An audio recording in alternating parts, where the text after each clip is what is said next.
Ashama akkam jirtu jaalatamtoonni fi kabajamtoonni hordoftoonni seenaa tuubii bakka jirtanitti nagaan rabbii isin faana haa ta'u. Ani seenaadha viidiyoo haraan walitti deebinee jirra. Chaayinaalii kiyya isa duraan na jalaa badee na deebi'eera baay'ee gammadee isinitti hime jechuudha. Tanaan dura amma garuu viidiyoo garaagaraa isiniin hin gaha. Addaa viidiyoon alqabadhee isinii deebi'ee warri amantii kiristaanaa hordoftan hundumti keessanuu baga ayyaana gannaatiin isin gahin isiniin jedha. Ayyaana qilleetiin isin gahe keessattuu ijoolleen biyya ormaa jirtan hundumti keessanuu ka ayyaana gaarii isiniif haa ta'u jechuun hawwiin biyya kiyya yooman biyya kiyya keessa oola yooman maatii wajjin oola jechuun namarraa hin hafu garuu obsaan waa hundaa bira dabarsuudhaan isiniin jedha. Keessattuu ijoolleen biyya ormaa walumaa galatti akkuma walii galaatittu rabbiin nagahaan gara biyya keessanitti isin haa galchuun isiniin jedha. Biyya kamirrayyuu kan jirtanii ayyaanni bakkuma jirtanitti ayyaana gaarii isinii haa ta'u. Nu kunoo rabbiin galannaa gahu anis waggaa kana biyya ormaatiin jira. Hadha garuu kunoo maatii wajjin dabarsaa jira jechuudha.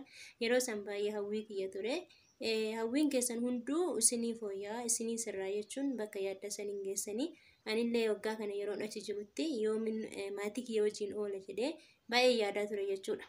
Kanaaf immoo hawwiin kiyya sun na milkaa'ee ani biyya kiyyatti galee kunoo maatii kiyya wajjin ayyaana kana kabajaa jirran isiniin jedha. Hundumti keessanuu kan biyya alaa kan keessa jirtanillee ammallee irra deebi'ee ayyaana gaarii isiniif haa ta'u. Viidiyoo biraatiin immoo walitti deebina.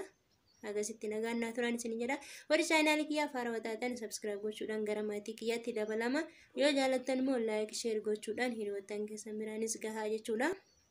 Akkasuma ijoolleen baay'een keessan karaa waatisaappiitiin wantoota garaagaraa na biraan gahaa jirtanii isa mootiyyuu boruuf iftaanitti kanan hiriyoota keessan biraan isiniin gahu ta'a jechuudha.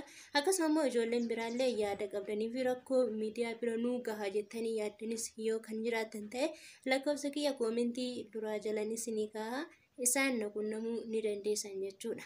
Kanaaf wanta jiruun ammallee akkuma yeroo biyya alaa jiru sanitti wanta dandame hundaan waan isin gargaaruu danda'u hundaan isiniin gargaaran isiniin jedha.